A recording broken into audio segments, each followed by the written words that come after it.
l'élastique, vous voyez, on est en train de tirer dessus et à un moment donné, paf, il va nous péter à la figure. Je suis Charles Prats, je suis magistrat avec une spécialisation sur la lutte contre la fraude aux finances publiques et j'ai été pendant 4 ans en charge de la coordination de la lutte contre toutes ces fraudes au ministère des Finances. Les dépenses de prestations sociales, ce sont 787 milliards d'euros par an en France. L'enjeu de fraude aux prestations sociales, c'est plus de 50 milliards d'euros par an. Imaginez tout ce qu'on aurait pu faire avec 50 milliards d'euros par an depuis toutes ces années pour l'hôpital, pour l'éducation, pour l'armée, pour la police. Imaginez ce qu'on pourrait faire demain si on récupérait ces 50 milliards d'euros de fraude aux prestations sociales, si les voleurs arrêtaient de nous les voler. Tout simplement parce que les informations, je les ai, je connais le problème, je suis membre d'une association professionnelle de magistrats. Notre rôle, c'est aussi de lancer l'alerte. Nous avions saisi notamment le procureur national financier et il l'a classé sans suite, il n'a pas voulu poursuivre. À un moment donné, il faut expliquer au public les choses, il faut expliquer aux citoyens les choses. Et après, chacun se fait son idée, on s'en a mes consciences, avec les éléments qui lui sont apportés.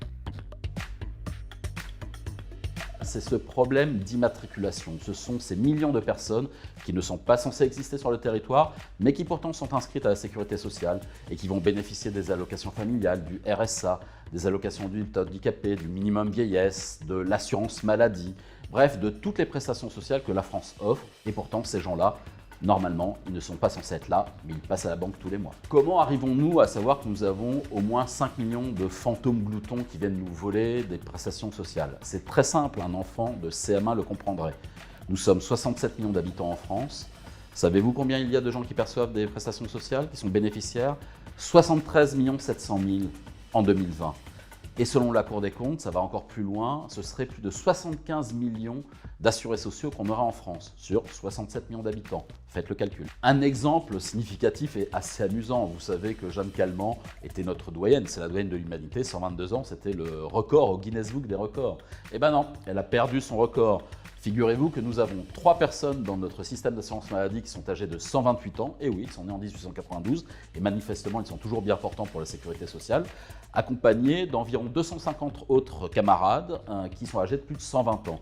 Voilà, ce sont des gens du régime des militaires. En fait, ils sont peut-être en train de se balader à Verdun, il faudra envoyer les taxis de la Marne pour aller les récupérer, parce que voilà, il faut quand même les faire revenir. Dans ces cartels des fraudes, vous avez toutes les magouilles qui peuvent exister. Certaines qui peuvent apparaître ahurissantes, comme ces 2 couples qui ont réussi à déclarer à l'aide de faux documents 1200 grossesses. Plus c'est gros, plus ça passe. Imaginez 2 couples, 1200 grossesses, et ils ont pu voler ainsi 1 700 000 € en allocation familiale, prime de naissance, etc. Concernant spécifiquement les gens nés à l'étranger qui viennent s'inscrire à la sécurité sociale, figurez-vous que les policiers spécialisés en faux documents l'ont déclaré sous serment devant la commission d'enquête de l'Assemblée nationale. S'ils appliquent leurs critères de détection des faux documents et de recevabilité des dossiers, ils rejetteraient 1/3 des dossiers d'inscription à la sécurité sociale des gens nés à l'étranger. Il y en a 21 millions en stock, ça voudrait dire qu'il y en aurait 7 millions à sortir du système, dont aujourd'hui 4 millions qui perçoivent réellement des prestations sociales. Imaginez le nombre de dizaines de milliards d'euros que cela représente chaque année. Globalement, la culture de la lutte contre la fraude n'est pas inhérente aux organismes de protection sociale. Leur métier, c'est de verser des prestations, de s'occuper des gens, ce qu'ils font très bien. Mais chasser les bandits, traquer les fraudeurs, c'est un autre métier.